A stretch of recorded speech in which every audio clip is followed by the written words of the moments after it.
तो आज हम लोग बात कर रहे हैं फैक्टर इफेक्टिंग इक्विलिब्रिया। इक्विलिब्रिया को कौन कौन सा फैक्टर प्रभावित करता है। इसके लिए लेसेटेलियर साहब एक सिद्धांत दिए थे, उसमें कहे थे कि अगर किसी सिस्टम में कंसंट्रेशन, प्रेशर, टेम्परेचर ईटीसी को बदल देते हैं तो इक्विलिब्रियम शिफ्ट करता है उस दिशा में जिससे कि उसका प्रभाव मिनिमाइज हो जाए, कम से कम हो जाए।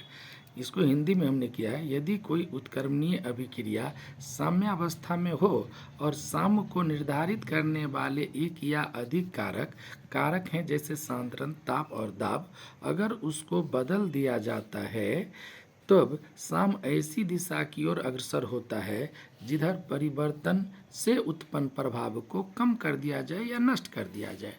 जैसे इफेक्ट ऑफ कंसंट्रेशन चेंज। अगर हम रासायनिक अभिक्रिया के किसी रिएक्टेंट या प्रोडक्ट के कंसंट्रेशन को बदल देते हैं तब इक्विलिब्रियम पर क्या प्रभाव करता है। अब यहाँ एक यह रासायनिक अभिक्रिया का एग्जाम्पल है H2 + I2 और बनता है 2HI, हाइड्रोजन आयोडाइड बनता है। कहता है in this reaction if this reaction is at equilibrium, अगर ये अभिक्रिया साम्यावस्था में है और मोर H2 and I2 is added, ये अधिक से अधिक H2 या I2 को जोड़ दिया जाता है, ऐड कर दिया जाता है, तब reaction will displaced in such A direction so that concentration of H2 and I2 decreases. तब इक्विलिब्रियम उस दिशा में होगा जिससे हाइड्रोजन और आयोडीन का जो सांद्रण है वह घटेगा। मतलब this is possible only when, यह तभी पॉसिबल है जब H2 एंड I2 रिएक्ट करेगा और HI फॉर्म करेगा, तभी वह हाइड्रोजन और आयोडीन का कंसंट्रेशन घटेगा। यदि हाइड्रोजन और आयोडीन का कंसंट्रेशन घटेगा तो रिएक्शन करेगा तो हाइड्रोजन आयोडाइड बनेगा, तो ये रिएक्शन हुआ फॉरवर्ड रिएक्शन। मतलब this reaction will proceeds in forward direction. इसका मतलब हुआ कि ये अगर कंसंट्रेशन का रिएक्टेंट हम कंसंट्रेशन बढ़ा देते हैं, रिएक्टेंट का कंसंट्रेशन बढ़ा देते हैं तो रिएक्शन फॉरवर्ड डायरेक्शन में यानी प्रोडक्ट की ओर होता है। If more HI is added, अगर प्रोडक्ट ज़्यादा लेते हैं, ज़्यादा प्रोडक्ट ऐड कर देते हैं, तब इक्विलिब्रियम भी डिस्प्लेस्ड इन बैकवर्ड डायरेक्शन, तब विपरीत दिशा में इक्विलिब्रियम होता है। कहता है on adding more reactant proceeds in forward direction, जबकि adding more product reaction proceeds in backward direction, उल्टी दिशा में। कहता है क्या, अभिक्रिया में अभिकारक का सांद्रण बढ़ाने पर अभिक्रिया फॉरवर्ड होती है, जबकि प्रोडक्ट का सांद्रण बढ़ाने पर अभिक्रिया बैकवर्ड दिशा में होती है। ठीक, क्वेश्चन पूछता है यहाँ से ऑब्जेक्टिव कंपैरिजन में भी। अब कहता है अगर प्रेशर बदल दें तो क्या प्रभाव पड़ता है। कहता है on increasing pressure the equilibrium will be displaced in the direction in which pressure decreases, उस डायरेक्शन में इक्विलिब्रियम डिस्प्लेस करेगा जिधर प्रेशर कम होगा। कहता है that is in which number of moles of gases are less, जिधर number of mole of gas कम होगा।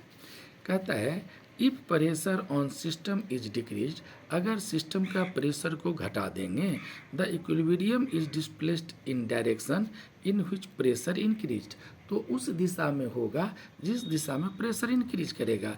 That is in which the number of moles of gas are more, अधिक से अधिक होगा। कहता है लो प्रेशर फेवर करता है direction, low pressure favour that direction in which number of moles of gases are more, कम प्रेशर उस डायरेक्शन में फेवर करता है जिस डायरेक्शन में गैस के अणुओं की संख्या कम होती है। High pressure favour the direction in which number of moles of gas are less, जिधर गैस के मोल की संख्या कम है। Pressure has no effect on chemical equilibrium reaction in which the total number of gases reactant is equal to the gases product. मतलब दाब परिवर्तन का प्रभाव सिर्फ उन्हीं अभिक्रियाओं पर पड़ता है जो गैसीय हो और जिसमें मोलों की संख्या परिवर्तन हो। जैसे ये N2 है या O2 है, NO2 बना, इधर 1 मोल और 1 मोल, तो इधर भी 1 का 1 2, इधर भी 2। इस अभिक्रिया में आयतन या मोलों की संख्या में कोई परिवर्तन नहीं होता है, अर्थात प्रतिफल का जितना मोल की संख्या है अभिकारक के मोल की संख्या के बराबर है। अतः अभिक्रिया के साम्य पर दाब बढ़ाने या घटाने का कोई प्रभाव नहीं पड़ेगा। अब दूसरा है यहाँ रिएक्शन, नाइट्रोजन हाइड्रोजन से अभिक्रिया करता है, अमोनिया बनाता है।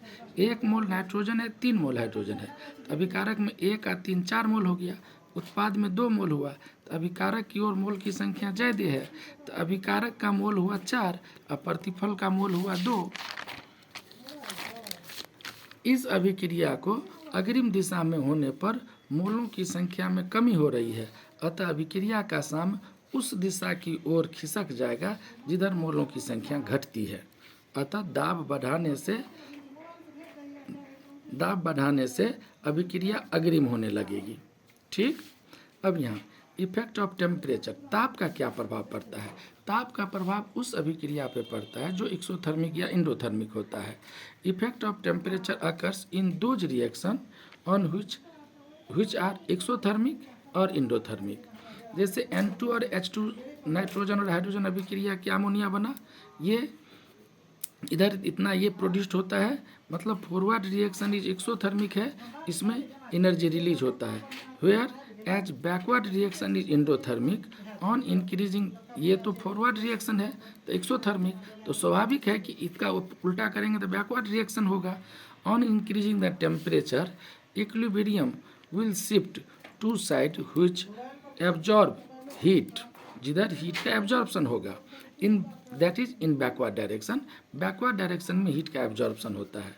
इफ टेम्परेचर इज डिक्रीजेज, अगर टेम्परेचर को कम कर दिया जाए, equilibrium shift in the direction in which heat is liberated, जिधर हीट मुक्त होता है, मतलब फॉरवर्ड डायरेक्शन में। हाई टेम्परेचर फेवर करता है इंडोथर्मिक रिएक्शन को और लो टेम्परेचर फेवर करता है एक्सोथर्मिक रिएक्शन को।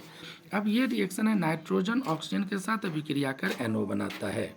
ये रिएक्शन यह ऊष्माशोषी अभिक्रिया है, इस अभिक्रिया में ऊष्मा की आवश्यकता होती है, अतः इसका विपरीत अभिक्रिया ऊष्माक्षेपी अभिक्रिया है, तो इसका ऊष्माक्षेपी अभिक्रिया है, जबकि ताप घटाने पर साम उल्टी दिशा में होगी। Effect of inert gas addition, अगर इनर्ट गैस हम जोड़ देते हैं तब क्या प्रभाव पड़ता है, ये चौथा कारक है। This is no effect of adding inert gas, उसमें इनर्ट गैस जोड़ने पर कोई प्रभाव नहीं पड़ता है। At constant volume to any equilibrium reaction, whereas constant pressure of the equilibrium.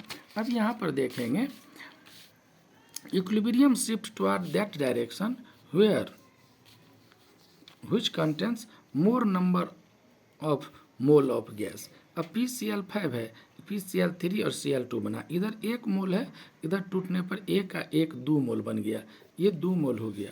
Inert gas add करने पर कांस्टेंट जब दी वॉल्यूम होगा तो कोई इफेक्ट नहीं होगा, लेकिन कांस्टेंट प्रेशर पर ये फॉरवर्ड डायरेक्शन में मोल की संख्या ज़्यादा है तो रिएक्शन फॉरवर्ड डायरेक्शन में होगा। इधर ये 1 है, इधर 3 है, तो 1 का 3 4 हुआ, इधर 2 हुआ, तो कांस्टेंट अगर वॉल्यूम होगा तो कोई इक्विलिब्रियम प्रभाव नहीं पड़ेगा, लेकिन कांस्टेंट प्रेशर पर इक्विलिब्रियम बैकवर्ड डायरेक्शन में होगा। यहाँ इक्विलिब्रियम बैकवर्ड डायरेक्शन में शिफ्ट होगा क्योंकि इधर नंबर ऑफ मोलिक्यूल की संख्या अधिक है। यहाँ देखेंगे हाइड्रोजन और आयोडीन 1 मोल 1 मोल, इधर भी 2 मोल, दोनों तरफ दोनों बराबर है, तो कांस्टेंट वॉल्यूम पर भी कोई प्रभाव नहीं पड़ेगा और कांस्टेंट प्रेशर पर भी कोई इनर्ट गैस ऐड करे कोई प्रभाव नहीं पड़ेगा। इफेक्ट ऑफ कैटलिस्ट, अगर हम उत्प्रेरक में प्रभाव करें, रासायनिक अभिक्रिया के उत्प्रेरक में प्रभाव करें, उत्प्रेरक उसको कहते हैं जो रासायनिक अभिक्रिया के रेट को बढ़ा देता है। कहता है a catalyst does not change the equilibrium state, वह इक्विलिब्रियम अवस्था को नहीं चेंज करता है। मोर ओवर, अतिरिक्त a catalyst does not change the composition of the reaction, वह कैटलिस्ट रिएक्शन के कंपोजिशन को भी चेंज नहीं करता है।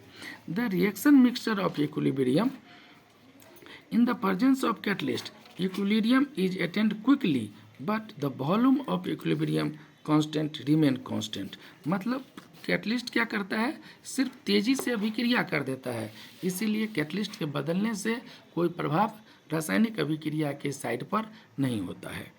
इस तरह केमिकल इक्विलिब्रिया समाप्त हुआ। इसके बाद आयनिक इक्विलिब्रिया होगा। केमिकल इक्विलिब्रिया का कुछ क्वेश्चन होगा जो कि कंपटीशन में इससे रिलेटेड पूछा जाता है। अगले वीडियो में हम कुछ क्वेश्चन को लेके भी हाजिर होंगे।